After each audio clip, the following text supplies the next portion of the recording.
Hi, guys, and thanks for tuning in to School of Self-Help. For you guys that were connected with School of Marital Arts, we still have School of Marital Arts, but it is now under this large umbrella, which is now School of Self-Help. So schoolofselfhelp.com is the place you want to go if you want to get any sort of self-help courses for relationships, weight loss, or substance abuse.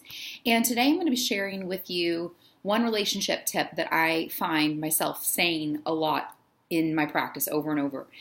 So when I work with couples, one of the things that I notice is that they tend to, when they can't communicate with each other or they're not having a need met, they tend to go to outside sources. So they'll go to a family member, they'll go to a sister, they'll go to a mom, and they get this need met because it's the way that they're used to and it's the way that feels good.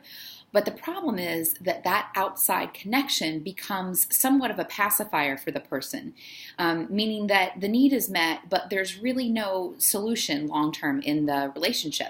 So the major communication malfunction between the partners has not been dealt with, and it's going to keep on happening again and again. And in long-term cases, I've actually seen where people have sort of formed these ancillary relationships outside of their relationship to meet those needs because they've just given up on being able to meet them within the relationship.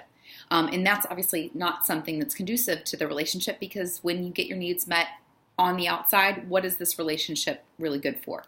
So my advice is to obviously stop going outside.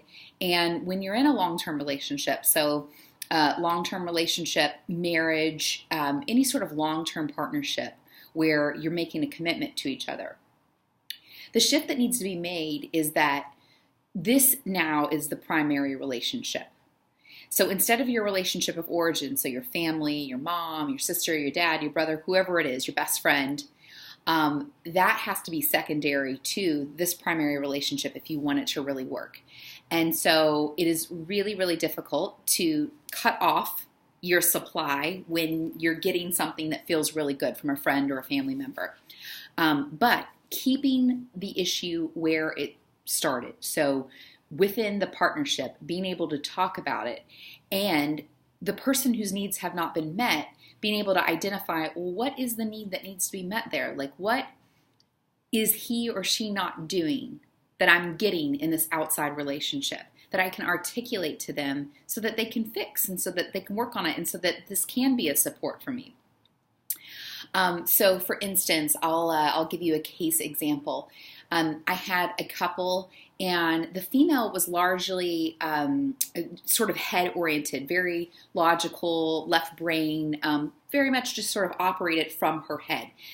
The male was more heart-oriented. He grew up in a loving, warm family. He grew up where there was lots of support and communication.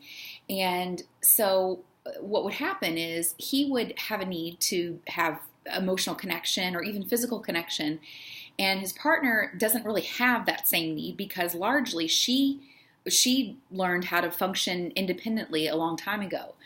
She probably learned that where she would go for support, it wasn't going to be met in the right way. And she developed that need, that ability to self-validate. But she kept on going to her partner. He kept on coming to his partner trying to get that need met, and it wasn't being met. And so instead, he would just call his mom, and he would form this outside relationship with his mom where she would give him that emotional support and validation that he sort of had become accustomed to. The problem was that that becomes the pacifier, and the primary relationship suffers because now he no longer goes towards her for this, he goes to her, to his mom.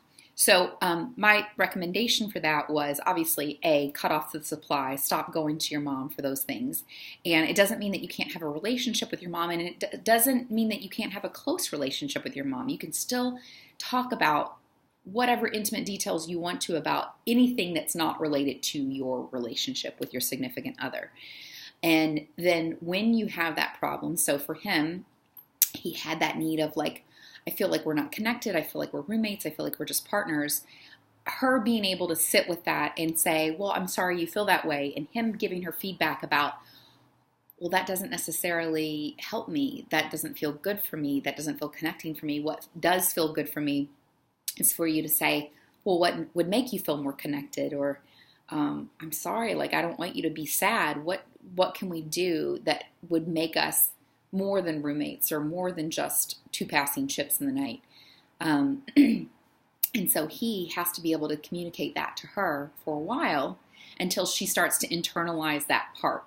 And again, we're going off this premise that our primary relationships are the biggest people growing machines, as David Schnarch talks about, that our partners are pushing on those vital growth parts that we need. So for her, where she's all head, she needs to grow that muscle in her heart. And for him, all heart, needs to grow that muscle to be able to self-validate for himself.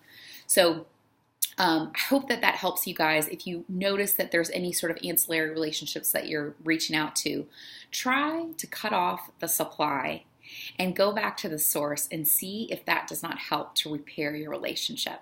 All right, thanks guys. And for more helpful tips, tune in to schoolofselfhelp.com. Thank you.